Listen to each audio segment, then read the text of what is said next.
Hello, everyone, and welcome to SuttonsDaze. If you're new here, my name is Lisa, and we are all about pantry preparedness. If you're just getting started with stocking your pantry, or even if you're a seasoned pantry stocker, today's video is for you.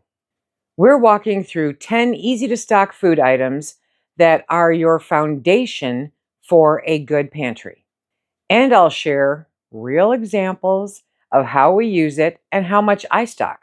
How you can calculate what you need, because I know that flummoxes a lot of people, and why these foods matter the most when times get tough. Let's get started. Number one, your flour, your sugar, your baking items. Trust me on this one, okay? These are the foundation of scratch cooking. Seriously, flour, sugar, salt, baking powder, baking soda, yeast. These are the foundations for a lot of things. Bread, biscuits, cookies, pancakes, So they're kind of important. If you had to cook from your pantry for 30 days, could you bake out of what is in your pantry today? Let me know down below. This is how you will determine whether or not you can make it during really tough times, okay? Because you can make your own pasta. You don't have to buy it. You can make your own crackers. You can make your own bread and all the other things that I mentioned with just those basic staples. Now the question bears, how much do I stock? Okay, so I'm going to give you me for an example. For us alone, not including the baking I do for other people, okay? For us alone, I probably go through 5 pounds of flour a month because we just don't eat a lot of it, especially during the warmer months. Now that we're moving into fall and winter, I'll be using more of it. So it'll be 10 to 15 pounds, depending on what kind of chaos I'm getting up to. You're going to need to track what you eat for 30 days. Now's a really good time to start that. Track what you eat, or if you've written down what you've eaten for 30 days, if you can look back at it, okay, that will help you also. Sugar, I go through maybe 4 or 5 pounds. It depends on how much canning I'm doing. It depends on whether or not it's the holiday season, which is coming up, So you have to factor that in also. A good rule of thumb is to start with a 25-pound bag of flour. It fits in a 5-gallon bucket. You do not need a gamma lid, contrary to popular belief. You can just put a regular lid on it. Throughout history, at least as long as I have known about it, 5-gallon buckets and lids are always sold separately. There are the rare occasions when they have a random 3-pack show up at Sam's or Costco for some reason. That include the lids. That is so rare. For the most part, you always have to get them separately. I pretty much regularly get my lids from Tractor Supply because it's easy to get, but you can get them from other places. The buckets I get from Lowe's, I get from Home Depot, I get from Walmart, I get from Tractor Supply, and I'm sure there's someplace else, okay? But food grade buckets, easy peasy. A 25-pound bag of flour fits in there. Just make sure to get that lid on there tight, okay? 10 pounds of sugar. Start with that. 1 pound of salt, because you need salt. Baking soda, baking powder, and yeast. The yeast will stay good in the freezer, literally forever, a very long time, okay? But baking soda lasts forever, and baking powder lasts you a year or two, depending. So you don't have to get big containers, get small ones. Using the food grade buckets for the flour and using, airtight containers for the rest of it, you will be fine. That will keep the hitchhikers and the critters out, and life is good. Item number 2 is applesauce. Weren't expecting that one, were you? I know. Applesauce is actually a really great prep to have in your pantry for a number of reasons. Number one, it's good. As a rule, we don't eat a lot of applesauce because I don't ever think about it. But I've made a point to stock up on some applesauce because it's fall.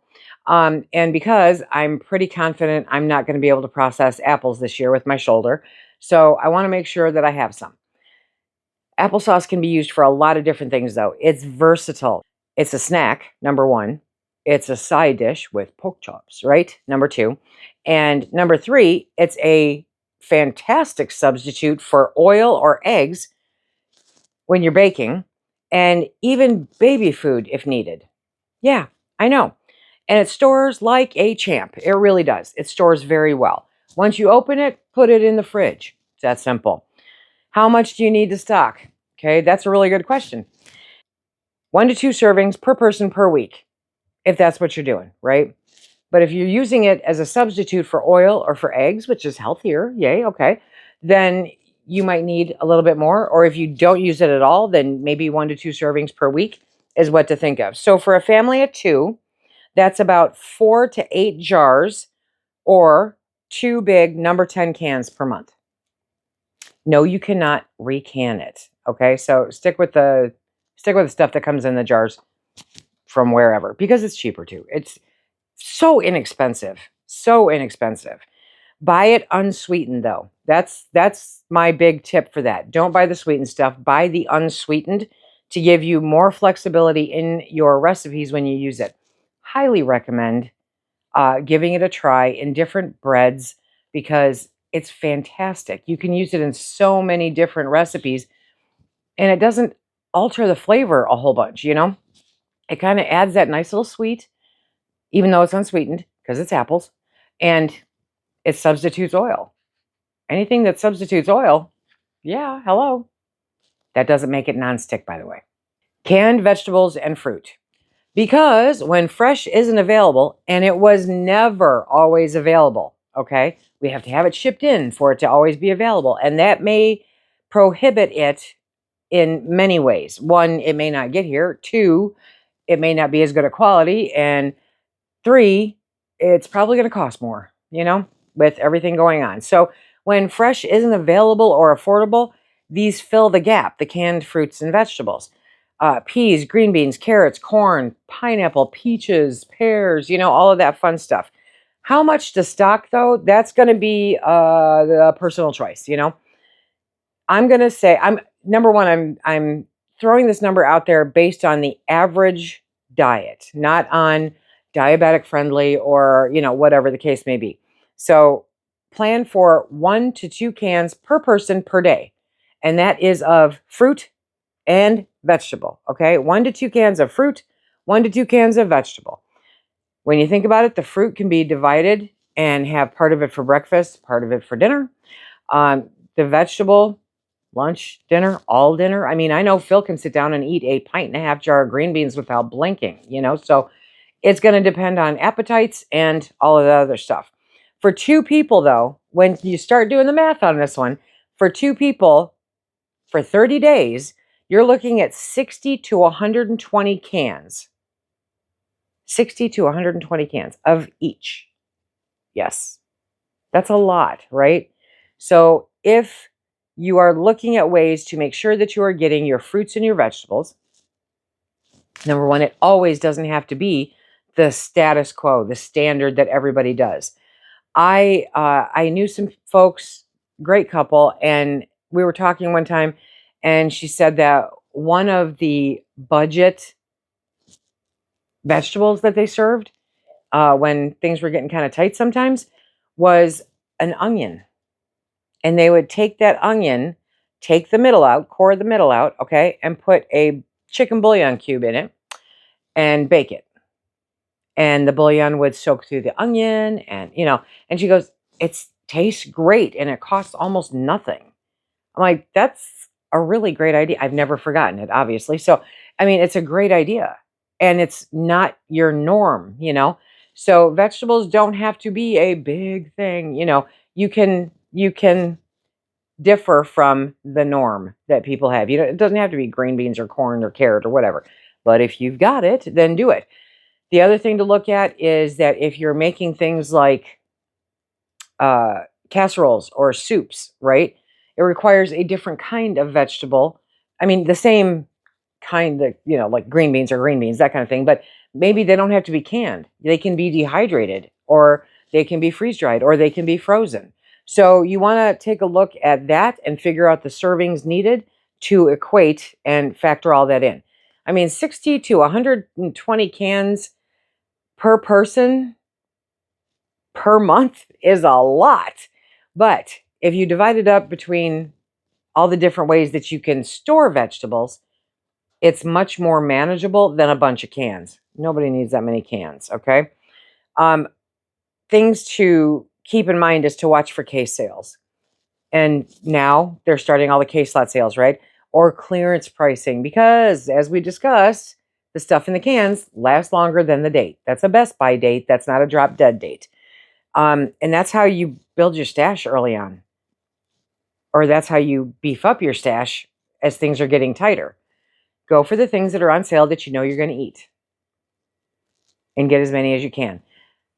I'm not sure what the sales are like right now as far as frozen vegetables go, but if you see them on sale or if they're good for a decent price, grab a handful, stick them in the freezer. Number 4 is canned soups, and that includes your cream soups, unless somebody you know taught you how to make a basic powdered cream of chicken soup, right? So, soups, though, I mean, soups are good. They're quick meals in a pinch, or you use the cream of whatever soups in casseroles and gravies and that kind of thing. I mean, a lot of people do, and even if they're not buying the canned stuff, they're making their own. So it's normally a standard, in a lot of different recipes. How much do you want to stock? If soup is lunch twice a week, 2 people, 8 servings, that's 16 cans a month. Or you can can your own following safe methods, okay? Or you can make it up and freeze it also. That's another great way to save soups. And that will have you using your stock, your leftovers and whatnot in the fridge. I think it's much more economical to make your own and freeze it than it is to go out and buy a bunch of cans. But if you're not into making your own, because I know a lot of people aren't, then what you want to look at is 16 cans a month for soup. You can do that. My tip, though, is that I really do keep my cream soups in rotation year round. They make pantry cooking super fast and super flexible. Number 5, I talk about this all the time, canned tomato products, whether you can it yourself or whether you buy it, because for many, many, many, many years, I bought cases of tomato products in the fall to make sure that I had them to get through the winter, right? So how much should you be stocking? Diced tomatoes, 6 to 12 cans. Tomato sauce, 6 to 12 cans. Tomato paste, 4 to 6 cans. Spaghetti sauce, 4 to 6 jars, or make your own. You can also get tomato powder. I've mentioned these before too. And I believe at the time of this video that Augustin Farm still has their sale on their tomato powder. I will put a link in the description box below. You can work with tomato powder and create tomato paste, tomato sauce. You can create ketchup. You can make spaghetti sauce. You can do a lot of that with tomato powder. You have to learn how to do it, but it saves so much space, so much space. So my tip is to double up during the fall sales on your tomato products, though, because it really is a staple in so many meals that you cannot go wrong if it's something that you consume. Tomatoes store well and get used really fast. And I know somebody's going to say, but in a can, it just eats at the can because of the acid. And okay, fine, I'm not asking you to keep them for 20 years. I'm telling you that you can store them and get through a season or two with no problems at all. Number 6 is pasta. So if you're not making it yourself with all of those baking goods I mentioned at the beginning, right? It's inexpensive, it's shelf stable, and it's filling. It will stretch a meal. Oh my gosh, will it stretch a meal, right? So how much do you want to stock? How much does your family eat today? Estimate a half a pound per person per meal. A half a pound. That's mind-boggling, right? So 2 people, 2 pasta meals per week equals 4 pounds a month. Stock 12 to 20 pounds to get ahead.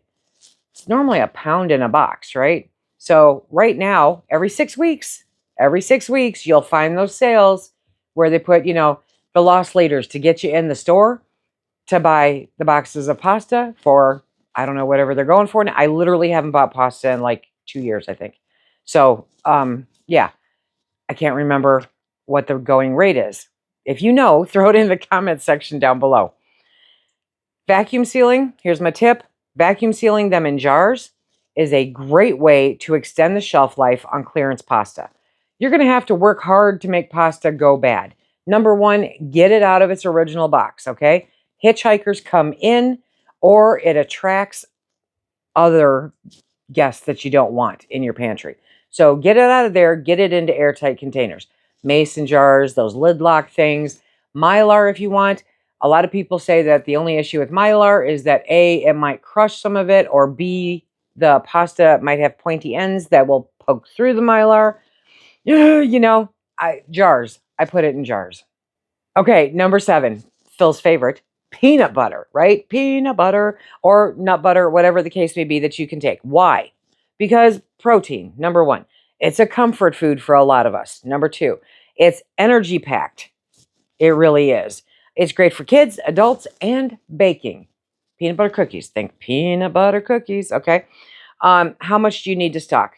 1 to 2 tablespoons per serving. And I'm sorry, who makes a peanut butter sandwich with 2 tablespoons of peanut butter? Nobody I know.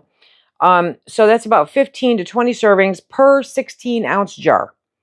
If you use it daily, stock 4 jars a month. I've never made a 2 tablespoon peanut butter sandwich. Sacrilege, I'm telling you. But here's my tip. Watch for the store brand natural peanut butter when it's on sale because it stores well for over a year. My other big tip for, I know you know, okay, Jif. I love Jif. Jif, I have a passionate love affair with. But when that whole recall thing went down and you couldn't get your hands on a jar of Jif to save your soul, do you know what I discovered? Great Value brand tastes like Jif. It is the only peanut butter that tastes like Jif that I have ever run across. That made me the happiest person in the world. Do I still buy Jif? Yes, but I know if I need to, I can replace it with the Great Value. Okay, number 8 is condiments. Condiments are great to have. Why? Because they make bland food palatable. That's why.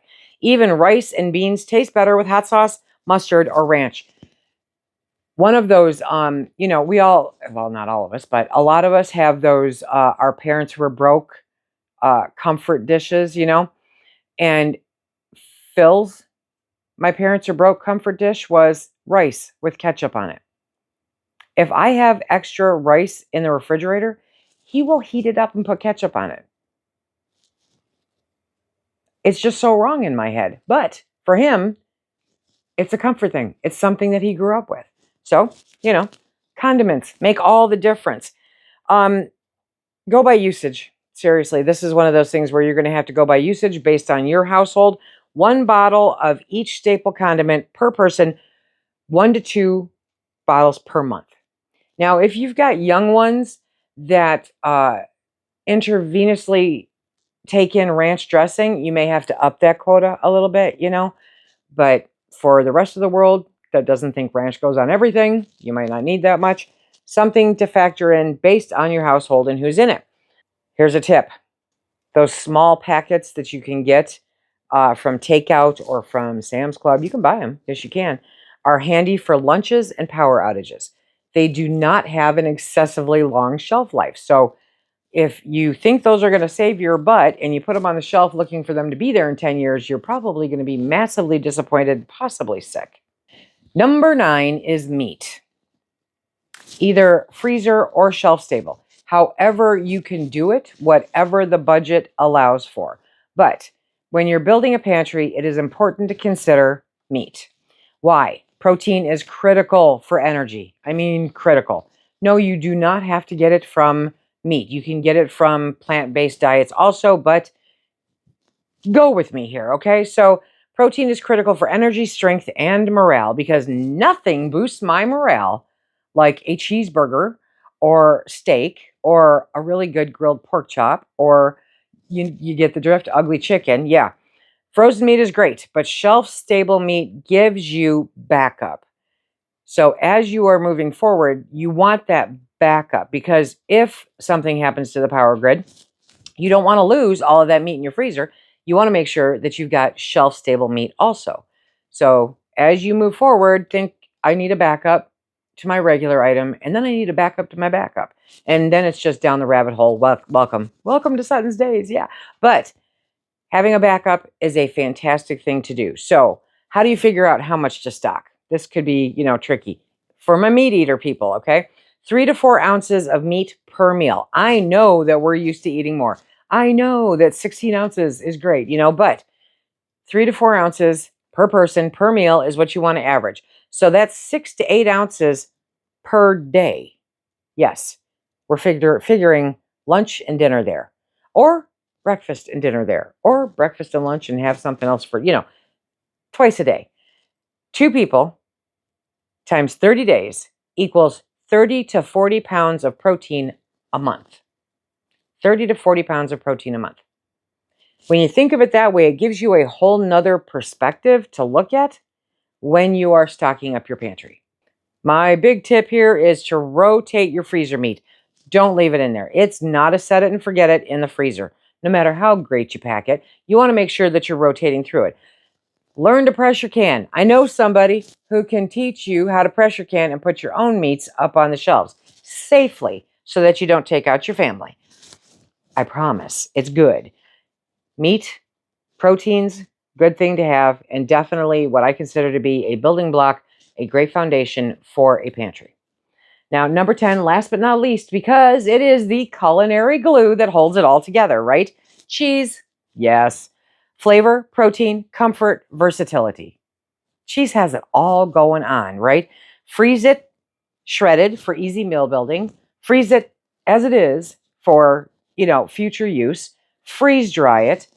I mean, there's all different kinds of things you can do. How much do you want to stock, though? That's something to seriously consider. A pound a week per household is a good baseline. In my cheese video, I mentioned, how much do you think the average person eats in cheese in their lifetime? Do you know it was 3,000 pounds? 3,000 pounds of cheese, yeah. So a pound of cheese for a household is not a bad deal, Buy it in bulk, shred it, freeze it in 1 cup portions. That's 8 ounces. Yep. Here's a good tip, though. The harder the cheese is, they freeze better. Hard cheeses freeze better than soft cheeses. Monterey Jack, cheddar, mozzarella, Colby, right? They're great options. They're still going to crumble. You're still not going to be able to make slices out of them, but they hold their consistency better. Things like cream cheese, they will look horrible when you pull them out. You'll look at it and go, really? But if you beat it up, it's fine. It's just, that's what happens when you freeze it. You can absolutely put it in the freezer. Cream cheese, ricotta cheese, cottage cheese, but they're not going to be exactly like they were when you put them in. So if you're looking for cottage cheese with fruit on it, you're not going to want the stuff you just defrosted. But you can use the stuff you just defrosted to bake with. And cheese, it's good. It's so good. For a really quick recap, okay? How to calculate what you need, how much you need. Number 1, track what you use for 2 weeks. That's a simple, quick way to make it happen. Write down everything you cook and eat, how many cans, how much flour, how much pasta, etc., etc., etc., okay? Number 2, multiply it out. You definitely want to pull out your calculator for this one. Take your 2-week usage and multiply it by 2 for a month's worth, or by 6 for a 3-month pantry. You get the drift, okay? And yeah, you're not going to eat the same 14 meals, or you might, throughout the entire month, but it'll give you a good baseline for building that foundation for your pantry or for filling up any gaps in your pantry. Number 3, eat what you store. I'm not kidding here. I'm not kidding. You don't have money to waste. We are not in a position anymore to waste money or waste food. Eat what you store. You want to rotate it out. Cook from your pantry. Treat it like a working pantry, not just an emergency storage. This is a way of life. It is not a one and done. You have to eat what you store. Eat from your pantry. There you have it. That's it. That's how easy it is. See how easy it is? Okay. 10 super simple foods that give you a head start on a reliable foundation for a pantry. You don't need fancy gear for any of it or a bunker full of buckets, right? Just smart choices little by little. That's how we build peace of mind. That's how we build a pantry. One can, one jar, one meal at a time. If this helped you get started or helped you reset your pantry goals, be sure to give it a thumbs up. It really helps the channel. And share it with a friend who's just getting started. But don't nag them into preparedness. You can't. It's a losing battle all the way around. And hey, I would love to hear from you. What's the one pantry item you'd never want to be without? The one item. Okay, fine. I have two: coffee and peanut butter. Drop it in the comment section down below. If you want to check out the video that we did about cheese, check out this video right here. And until next time, everybody, be safe. Keep stacking it to the rafters, my friends.